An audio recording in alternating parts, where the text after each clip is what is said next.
Urubu novo na área, meus amigos. E hoje, né, daquele jeito. Se eu falei que eu tava com raiva no outro vídeo, no vídeo do primeiro jogo, imagina agora então, né? Mas a raiva não é nem por ter perdido o título, o do título do Carioca, né?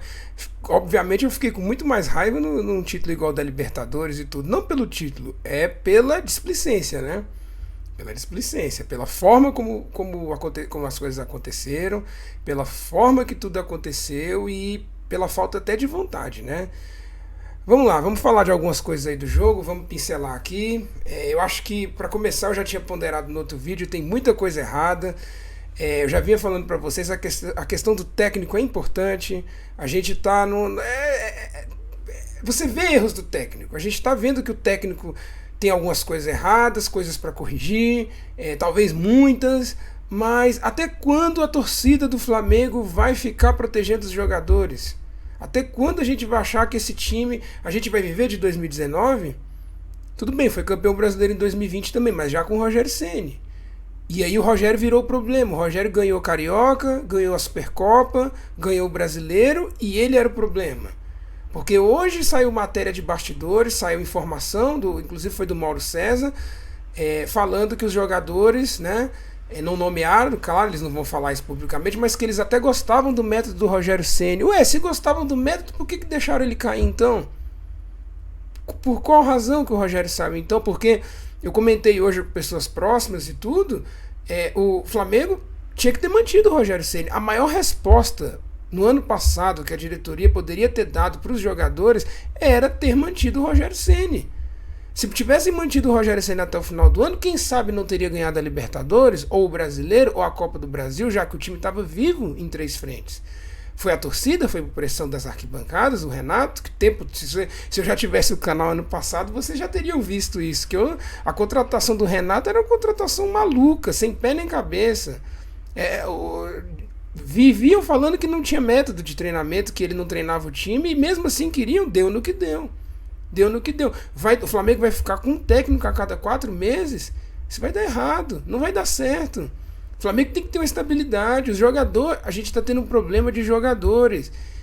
Se existe ou não a panela de 85, né, de 1985, Felipe Luiz, Rodrigo Caio, inclusive, é bom que a gente já está falando sobre isso. Rodrigo Caio, inclusive, que não joga, né? Ele machucou, já vivia machucando o tempo todo, teve uma infecção agora no joelho, nas férias dele, e não voltou. O Flamengo está bancando um jogador no departamento médico.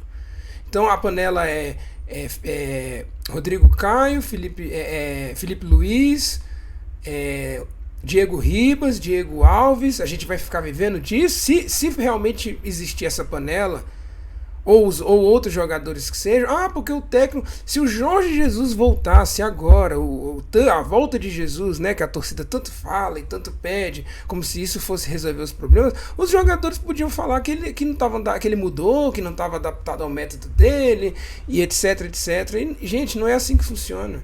A gente não pode ficar refém dos jogadores, já 2019 já passou. E outra coisa, vamos cobrar quem tem que ser cobrado, além dos jogadores, a diretoria do Flamengo. O presidente do Flamengo, senhor Rodolfo Landim. Onde está o presidente do Flamengo? Ele está na Petrobras, ele está envolvido com política, ele está como presidente do conselho da Petrobras, ou ele está como presidente do clube de regatas do Flamengo? Onde está o presidente do Flamengo? O senhor Marcos Braz, o senhor dirigente, está como dirigente do Flamengo, como diretor de futebol, vice-presidente de futebol no caso, ou como vereador no Rio de Janeiro, na Assembleia Legislativa do Rio de Janeiro? Onde ele está? É isso que a gente tem que saber.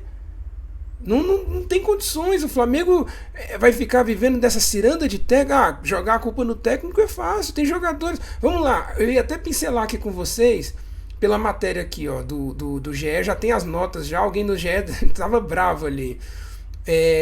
Hugo eles falando da saída do Hugo pelo alto, com os pés, e o pênalti, né, que ele defendeu é razoável. O Hugo não teve culpa, mas foi o Santos, que eu já havia falado, né, com vocês, o goleiro do Atlético Paranaense já foi contratado. Era para ter sido contratado há muito tempo. Há muito tempo. Podem pairar dúvidas sobre o Santos, o goleiro, mas ele chegou para resolver um problema. O Hugo passa insegurança e todo mundo sabe disso. Ele pode até vir a ser o goleiro um dia, mas hoje não. Hoje não é esse dia. E como isso não foi detectado antes, desde o ano passado? O Gustavo Henrique foi colocado às pressas pela lesão do Fabrício Bruno. A gente sabe que o Gustavo Henrique é ruim também. O Gustavo Henrique é ruim. Foi escalado minutos antes, dificuldades e tudo, toda vez. A saída de bola pela direita hoje foi péssima. O Rodinei jogou de novo, foi horrível. O Flamengo fez o gol no primeiro tempo, mas foi bizarro, foi horrível. O Davi Luiz foi uma atuação ridícula, passes, lançamentos o tempo todo. A minha dúvida, o que a diretoria tem que fazer, em questão técnica mesmo, é chegar e perguntar: Paulo, essa saída de bola do Davi Luiz é um pedido seu ou ele não tá fazendo o que você está pedindo? Porque se o jogador não tá fazendo o que ele tá pedindo, é pra sair, cara. É pra tirar ele do time. Porque é ligação direta. O Flamengo vai funcionar agora com ligação direta? Não, é um time perdido. Muito mal. Felipe Luiz horrível também, horrível. E olha que a gente sabe a capacidade técnica, mas ele parece que ele perdeu, acabou. Foi o último canto do cisne do Felipe Luiz. Acabou. Contratou, né, o lateral esquerdo, o Ayrton Lucas, da Rússia. Veio da Rússia agora, do Spartak, né, parece. Mas o Rodinei, mesma coisa, não criou e não defendeu. A dificuldade terrível na saída de bola. O João Gomes é o único que tem um dos poucos destaques. Não é queimar todo mundo, a gente vai analisar com calma quem fez alguma coisa.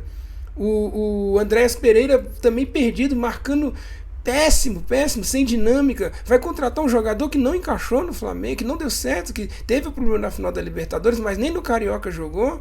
Meus amigos, se não jogou, o problema, até do começo do vídeo, o problema não é perder o Campeonato Carioca. Não é. O problema é a continuidade. O problema é o que vai se absorver disso, o que você vai aprender disso e melhorar com isso. O Lázaro, muita correria, pouca efetividade, parecia uma cartada contra os times pequenos do Carioca também, não ajudou o Arrascaeta.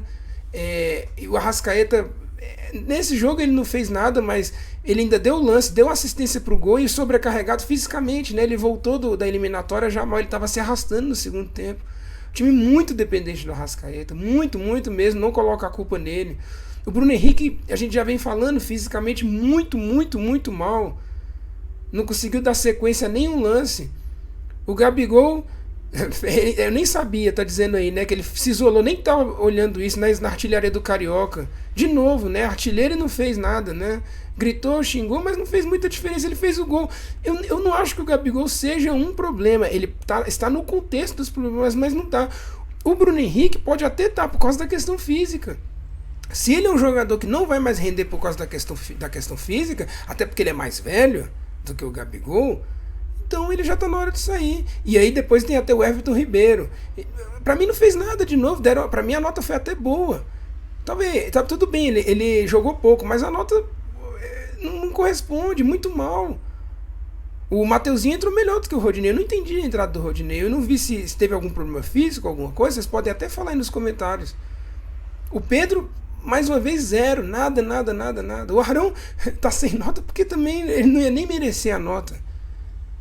Então, o ponto é esse, pessoal. Vou até tirar aqui e trocar a tela aqui do Fluminense, né, que segurou o Flamengo e faturou o título aí do Carioca. E merecidamente, faturou o título merecidamente o Fluminense, porque foi mais organizado. Eu não acho que o Fluminense tem uma boa proposta de jogo, teve a eliminação da Libertadores, quase o Botafogo reverteu o resultado. Não acho que o Fluminense esteja pronto, mas foi mais organizado, e por isso mereceu o título.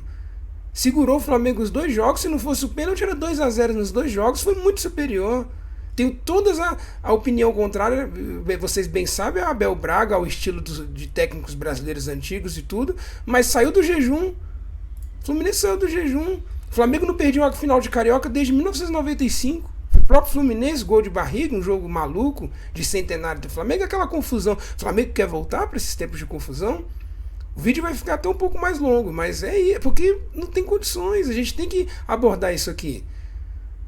O Flamengo nesse meio tempo ganhou 3 vezes do Vasco, 3 vezes do Botafogo, quase ganhou 3 vezes em cima do Fluminense, ganhou espaçadamente, eu acho, 3 vezes em cima do Fluminense, mas não seguido. E dessa vez ficou no quase. A hegemonia tá consolidada no Carioca? Tá, porque mesmo com essa derrota o Flamengo ganhou 12 de 20, 13 de 20. Tem que fazer as contas depois com calma. Eu fiz o vídeo, eu tô fazendo esse vídeo logo depois do jogo, mas não fiz as contas com calma. O lance do Gabi. E a arbitragem, né? Aquela coisa terrível também de Carioca. E que não prejudica em nada o título do Fluminense. A arbitragem foi horrível, mas o Fluminense merecidamente campeão. Ele não deu aquela falta, né, do Gabigol no primeiro gol do Fluminense e depois não deu o cartão pro Davi Luiz também. É uma loucura a arbitragem. O Carioca é um campeonato que parou no tempo, assim como o Flamengo, né? Parece que quer parar no tempo e viver de 2019. E isso vale pra torcida também, viu? Isso vale pra torcida também, pessoal. Vale pra torcida que não tá vendo, não tá tendo essa percepção. Eu vou ver, Paulo Souza. Ele pode estar dentro do problema, mas ele não é o problema, pessoal. Ele não é o principal problema. Vai ficar trocando de técnico e não vai resolver isso. Não vai. Teve desorganização, teve pressões passadas do Flamengo, teve período de treinamento que não resolveu nada, mas e os jogadores? E a diretoria? E o técnico? Cadê? Todo mundo omisso, né? Bom, pessoal, terça-feira já tem Libertadores, o Flamengo vai jogar com o Sporting Cristal, lá no Peru, e só Deus sabe que time vai entrar em campo, né? Não me surpreenderia a diretoria demitir o técnico agora, coisa que não vai resolver nada, absolutamente nada. Demitir o técnico agora e anunciar técnico novo, correria, ficar sem técnico, não vai resolver nada. Tem que resolver vestiário, tem que resolver jogadores, tem que aproveitar para afastar, fazer o que tem que ser feito e conversar. Entender o que o técnico quer e não entender os jogadores. Porque tá difícil, parece que tem alguma coisa ali que tá podre no reino da Gávea ali. Mas é isso, pessoal. Se inscrevam no canal, curtam e vamos trazer sempre. Não é de hoje. Esse urubu novo aqui já sofre há muito tempo já com o Flamengo. Essa derrota aí no final de Carioca não é nada perto de luta para rebaixamento, que eu não acho que vai ser o caso esse ano e daqui para frente. Esperamos, né, que não. É isso. Saudações, se inscrevam, curtam o canal, compartilhem, comentem e nos vemos terça-feira, talvez, ou quarta. Vamos ver aí. Abração. Tchau, tchau, pessoal. Valeu.